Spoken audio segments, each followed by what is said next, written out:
Flooding in the Alt Crossens catchment last year was pretty extensive. A lot of farmers had a lot of their land underwater.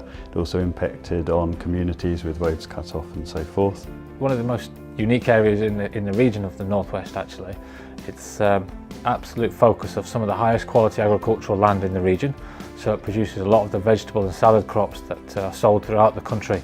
Obviously with their land underwater and for extended periods of time, those crops died, and that's really had an impact on directly on their farm businesses, but it also has a long-term impact on their farm business security. In the last 12 months we've lost an awful lot of money, several £100,000 we've lost due to not being able to harvest crops.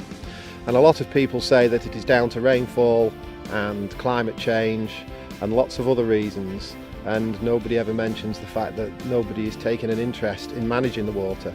We're having to look very hard at how we spend the public money that we're entrusted with very carefully, and we're having to focus that very squarely on protecting people and their homes.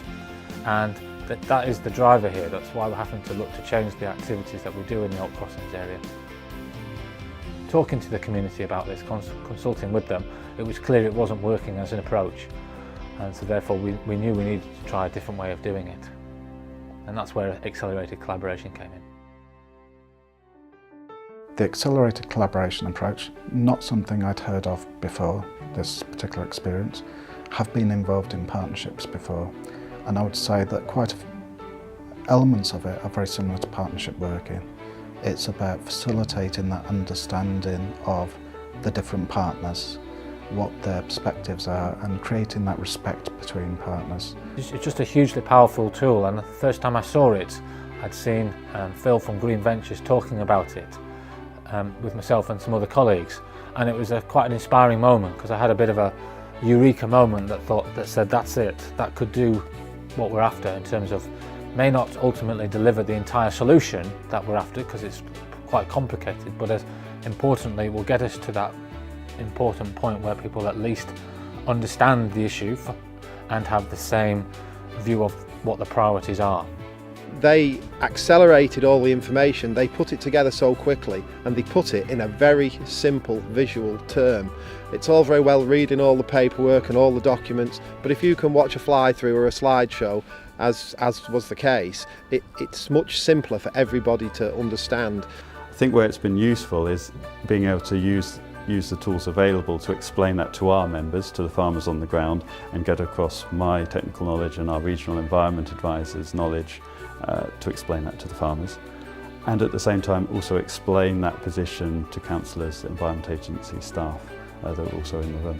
Accelerated collaboration has played a really important role of getting all the partners involved to a point where they all see and understand the problem from the same perspective and have an equal understanding, shall we say, of what all the relevant information out there is that's affecting our future decision making.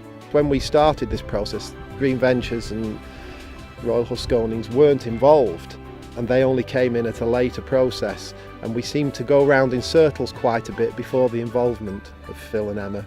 Once they were involved, we seemed to have a focus and we kept going in one direction much better. In terms of resolution in the future, I think there's still problems that we need to address as partners for the Alt Crossens area.